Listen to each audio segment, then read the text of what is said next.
Hello everyone and welcome to the channel. Google just took a very exciting step allowing quick share on your Pixel phone to work with Apple's AirDrop. And that means now you can transfer files between the two platforms without the need to use any third-party app, which is something everybody wanted for so long. In today's video, we'll talk about this new feature in detail and how it works, so let's find out.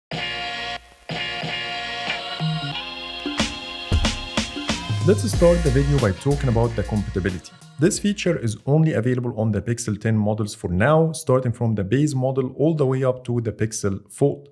When it comes to Apple devices, this feature should work with any Apple device that supports AirDrop. That includes iPhones, iPads, and macOS. As per Google, they are planning to expand this feature to more Android devices, but they didn't specify any time frame. Now let me show you how to activate the feature on your Pixel 10, and here I have the 10 Pro XL to show you how it works.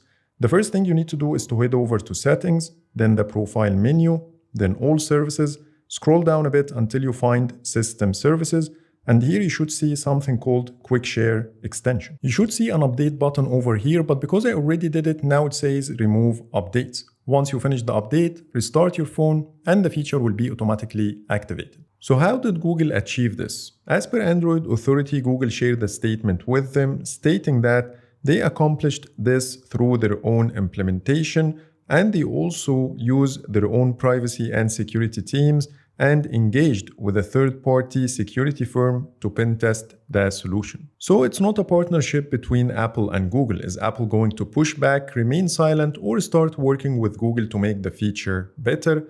Only time can tell. The third thing I want to talk about is the speed. As per Google, you get a direct connection or peer-to-peer connection between your Android device and Apple devices. So the cross-platform speed should be very similar or close to the native speed we get on each platform. To measure the difference, I have two iPhones, the 17 Pro Max, the 16 Pro Max, and of course the 10 Pro XL. What I will do is I will send the same video file from the 17 Pro Max to the 10 Pro XL, then to the 16 Pro Max to measure the difference in speed. So let's find out. Here is the file of choice. I will transfer a 2.69 gigabytes video file from the 17 Pro Max to the 10 Pro XL, but for the iPhone to see my Pixel 10, I have to set my visibility to everyone because the contacts only option is not yet supported, and I can achieve this by tapping on the quick share tile from the quick settings, and as you see, now I have the Pixel 10 Pro XL as one of the choices. And also you will notice here that my Pixel disconnected from my home Wi-Fi network and now it's connected to cellular data automatically without me doing anything. So I'm gonna tap on the 10 Pro XL and here I have a request to accept on my 10 Pro XL. Once I tap on it, I will start the stopwatch to measure the speed.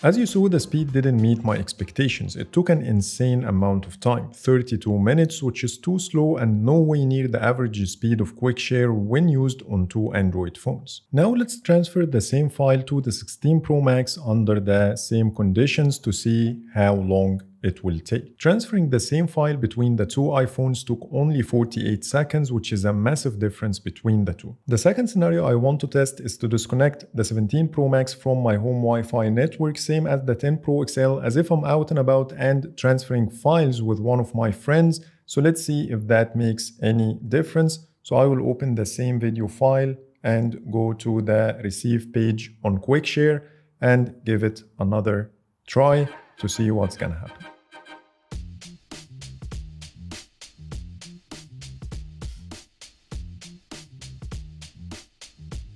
Disconnecting the iPhone from the Wi-Fi made a huge difference. It took 10 minutes and 19 seconds instead of the 32 minutes of the previous test. It's still not as fast as expected, but much better. It seems like my home Wi-Fi interferes in a way, so you better disconnect your iPhone's Wi-Fi when using this feature. Let me also do the same with the 16 Pro Max. It's currently not connected to any Wi-Fi network, and I'm gonna start the transfer again. Without Wi-Fi between the two iPhones was slightly faster than last time. It took only 29 seconds instead of 48. So this test shows that the cross-platform speed is way too slow, at least for now, so you better use it with small files up until things improve. Before jumping to the next comparison, if you like my wallpapers, the good news is you can get your hands on all of them.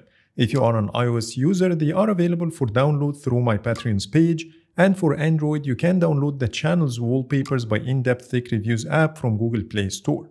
All the links are in the description, and now let's get back to the comparison. Now let's try the other way around. I will transfer the same video file from the 10 Pro XL to the 17 Pro Max with and without Wi-Fi.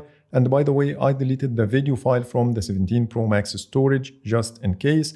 And to confirm, both are connected to the same exact Wi-Fi network, but I have to set my AirDrop to everyone for 10 minutes to allow the 10 Pro XL to see it. So let's start quick share and see what's gonna happen.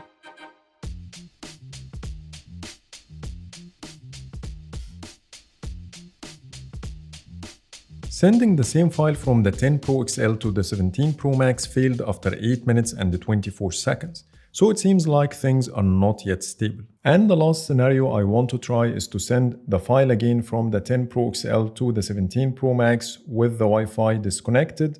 So let's give it a try and see what's gonna happen. So now it's set to everyone. Scroll down, here's the iPhone, and let's give it a try.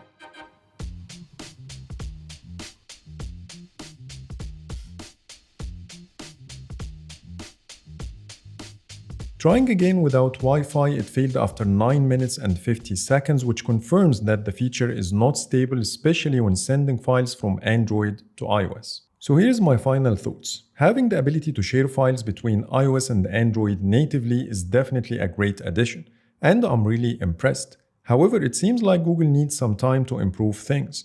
For now, you better use it with small files like photos, documents, or short videos because of the slow speed and stability issues. So that's pretty much it for today. That's everything you need to know about the new quick share support for AirDrop. And please let me know in the comments what's your experience with this feature if you tried it already.